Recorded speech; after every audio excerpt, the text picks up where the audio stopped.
Pronto, pode começar. A minha feitura de orixá em São Gonçalo, no Ilhaxé Pofanjá, foi cheio de muitas expectativas, até por mim mesmo, né? Mas eu me lembro de momentos assim, bem interessantes, né? Eu observava o vai e vem daquelas senhoras, todas compenetradas, com a certeza de que estava fazendo o melhor e com muita dedicação e carinho. O nosso barco foi formado por 3 pessoas, né? Eu, uma filha de Oxum e uma filha de Oxaguian, que hoje se tornaram eu, Odeginã, Oxum Adê e Jagum e Xeiué.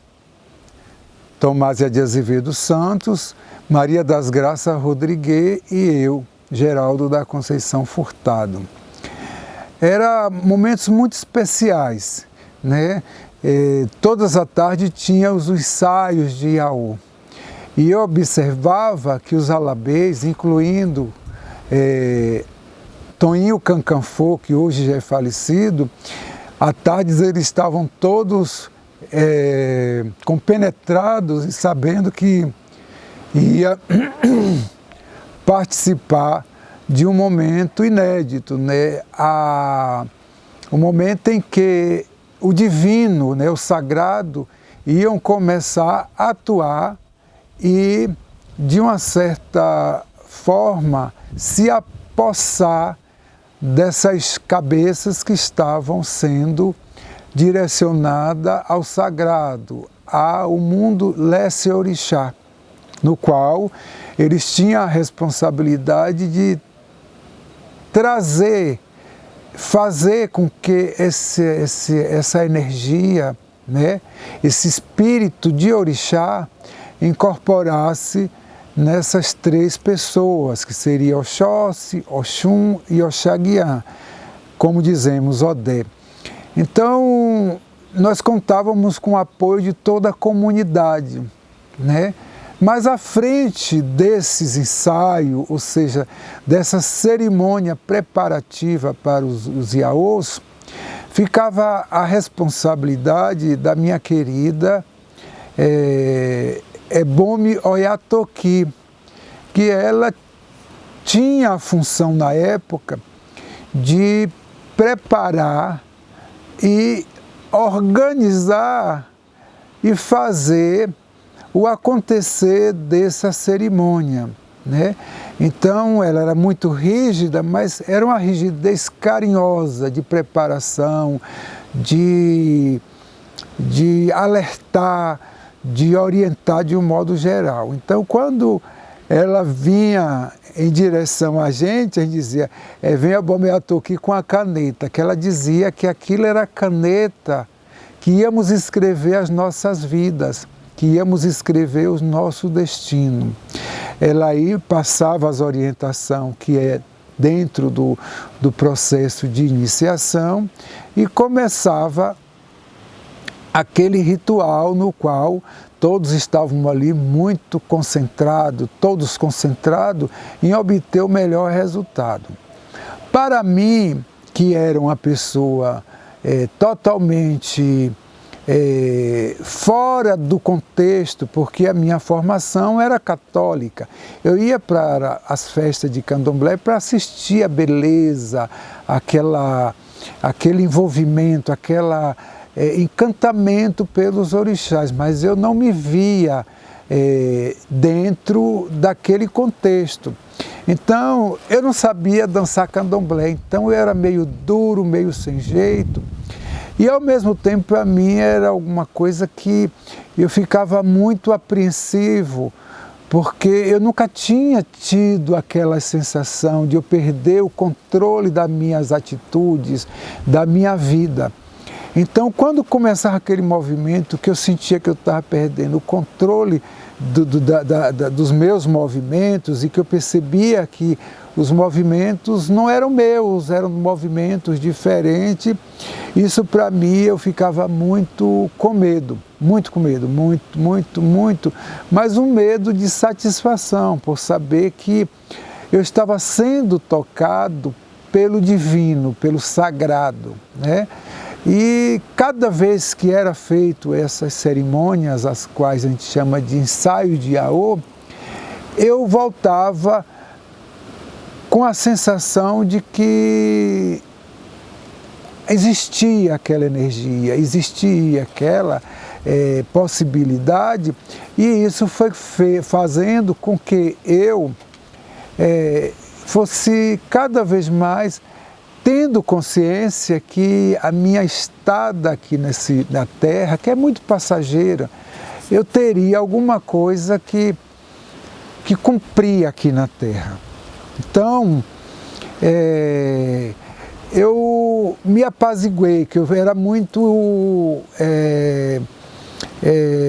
inquieto, muito inseguro, e aí eu fui me apaziguando e procurando me entender com essa energia que eu não sabia como vinha, quem era e quem não era, e as coisas foram caminhando. Nós éramos um barco, somos um barco até hoje muito unido, nos mantemos sempre em contato, sempre que possível vamos na casa de um de outro. Mas voltando ao processo de feitura... Só uma pergunta, seu Geraldo, o senhor fala desse momento, dessa descoberta, desses medos, né? Mesmo sabendo que era medo do desconhecido, né? Do sagrado, mas o senhor tem já umas experiências anteriores.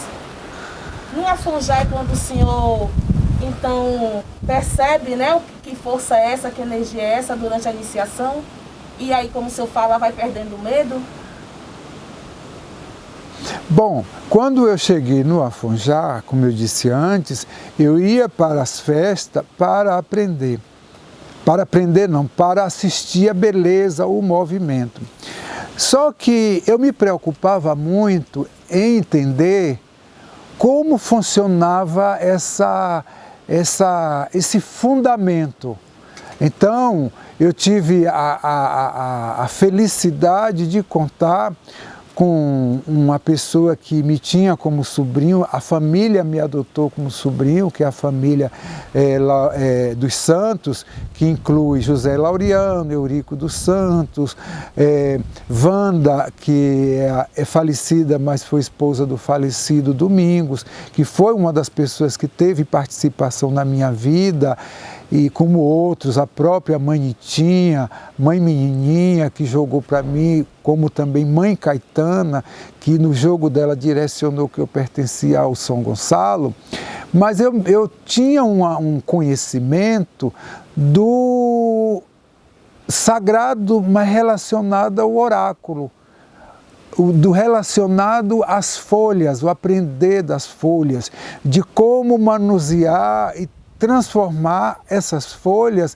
em um ícone de Exu, um ícone de Orixá.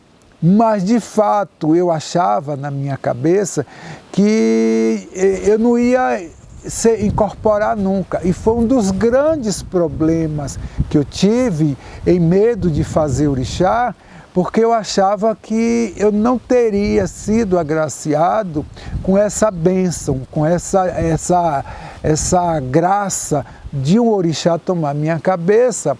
Então, isso para mim foi muito forte,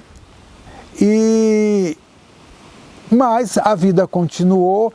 Eu aí fui conversar com um irmão de santo meu, na qual ele disse que eu não me preocupasse, que Mãe Estela sabia o que estava fazendo, mas mesmo assim foi muito interessante a minha chegada no São Gonçalo, porque era para eu ter feito o santo, né, feito o orixá em 87, então estava tudo certo para eu fazer o santo em 87. Só que houve em 87 um congresso que chamava Contoque.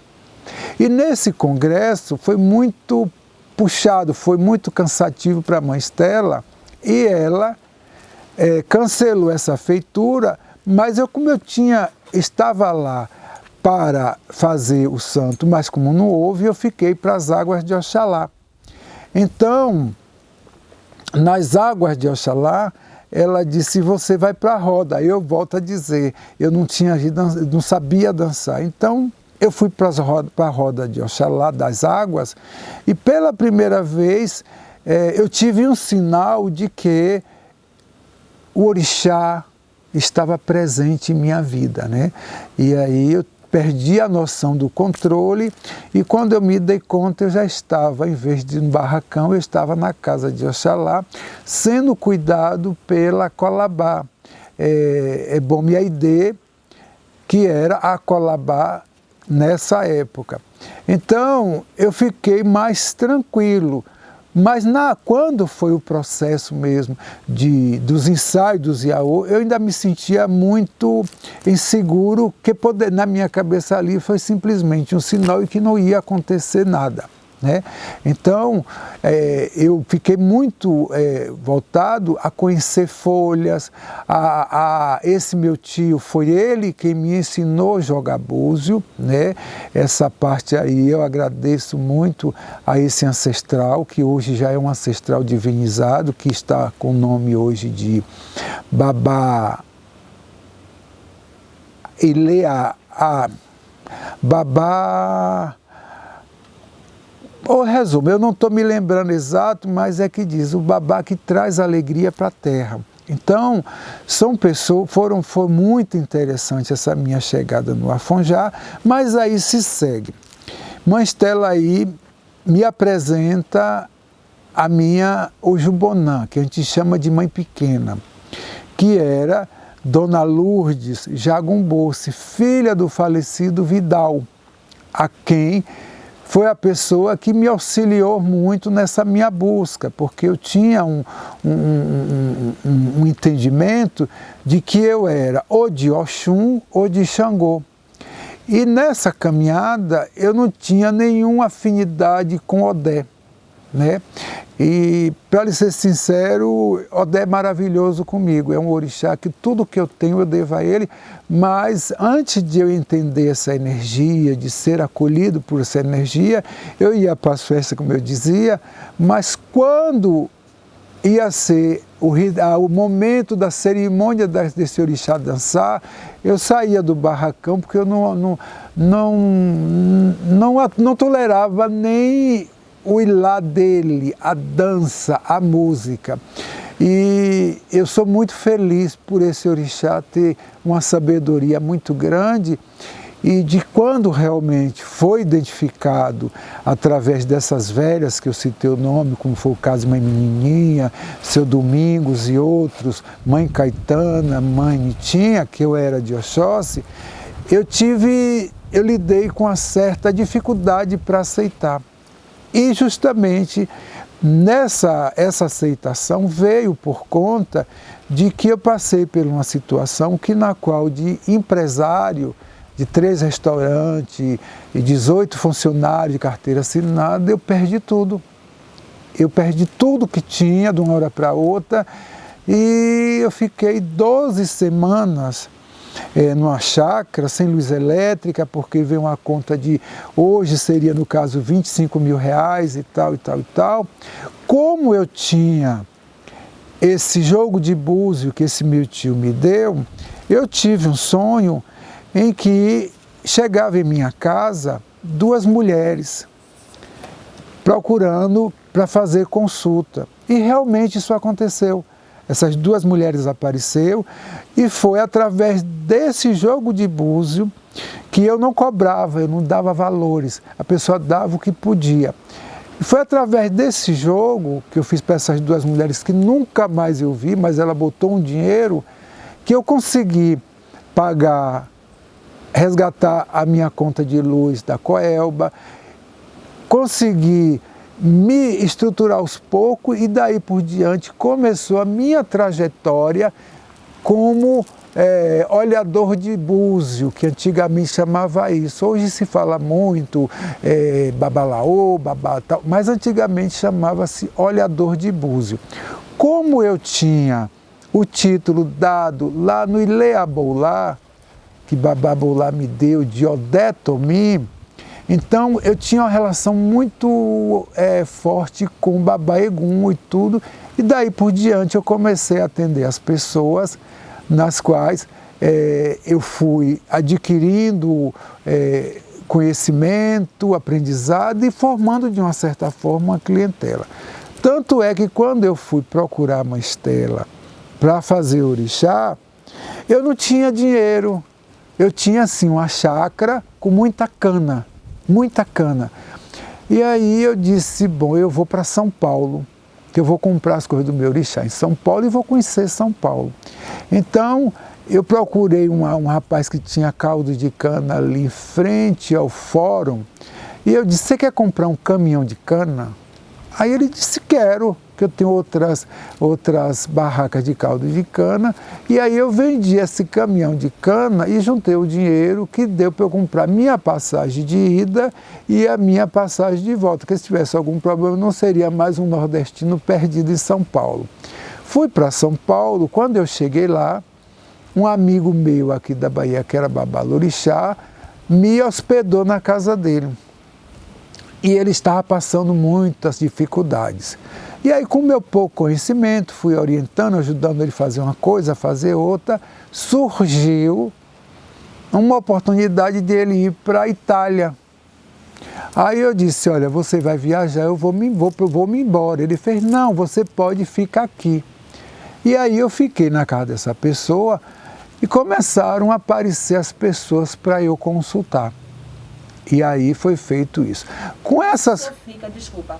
Por isso que o senhor fica, então, um período em São Paulo antes de retornar. Não. Aí o que acontece? Eu aí atendi as pessoas e, na mesma forma, as pessoas botavam o que podia. Então, dava quanto queria. Outros traziam coisas, porque eu disse que eu estava ali porque eu estava